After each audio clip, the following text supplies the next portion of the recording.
The KibOrg team gained access to the state-owned Russian database of children whom Moscow illegally removed from the territories of Ukraine temporarily occupied by the Russian army. The registry contains tens of thousands of questionnaires with a detailed dossier on each child. They contain information about the name, age, Ukrainian documents, real estate recorded on the child, and even about the color of the eyes and hair. There are also psychological characteristics. The data was handed over to Ukrainian law enforcement officers.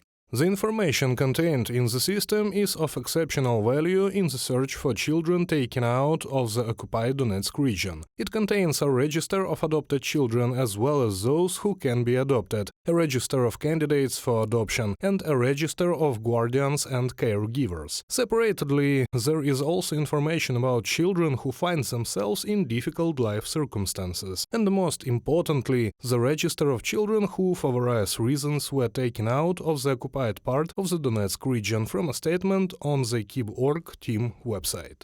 This information base is evidence of the Kremlin's involvement in the forced deportation of Ukrainian children, but most importantly, it will help Kyiv return them home. Third countries could also contribute to this process, the Верховна Рада Commissioner for Human Rights believes, but Moscow blocks such initiatives. Нам треба третя сторона як арбітр. We need a third party as an arbiter. When the Russians can accuse us that, for example, we did not submit documents, did not provide lists, we cannot confirm that these are Ukrainian children or that we refuse the process. We need a third party that will monitor everything and can always confirm exactly the position of Ukraine, that we are ready to do everything through third countries, provide lists, any evidence, create any logistical mechanisms for the return of our citizens.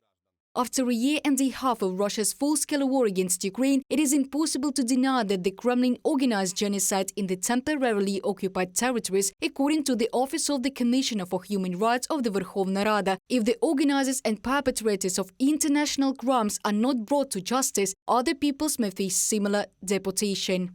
Ми повинні створювати міжнародні We must create international mechanisms as well as domestic mechanisms for documenting such crime. Secondly, we must finally launch an international toolkit for condemning and punishing the Russian Federation. For us, the best way out is to create a separate tribunal. And thirdly, and most importantly, we need an understanding from the international community that the issue of returning Ukrainian children is not only a matter for Ukraine. Because today Ukrainian children are in such a situation, and tomorrow anyone on the territory of this planet.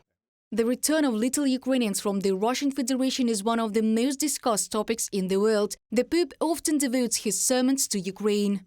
Anche all'intercessione di San Bartolomeo. Brothers and sisters, let us pray for our Ukrainian brothers and sisters. They are suffering so much. The war is cruel. So many children are missing. So many people have been killed. Please pray for them and don't forget the martyr Ukraine. Recently, U.S. Ambassador to the UN, Linda Thomas-Greenfield, met with the parents of illegally deported Ukrainian children. The United States is actively working to bring Russian war criminals to justice. We are also working with nations everywhere to hold Russian forces accountable for the war crimes and other atrocities they have committed in Ukraine. That includes the forcible removal of thousands of Ukrainian children to Russia, and today we are announcing new sanctions to hold those responsible for these forced transfers and deportations to account, and to demand that Ukrainian children be returned to their families. From a message on the website of the U.S. Embassy in Ukraine. Washington also introduced a new restriction against 11 Russian citizens involved in the illegal deportation of Ukrainian kids. The list also includes a legal entity, the Artek International Children's Center. Reported by Diana Kolesnik, Danilo Kobza, UATV News.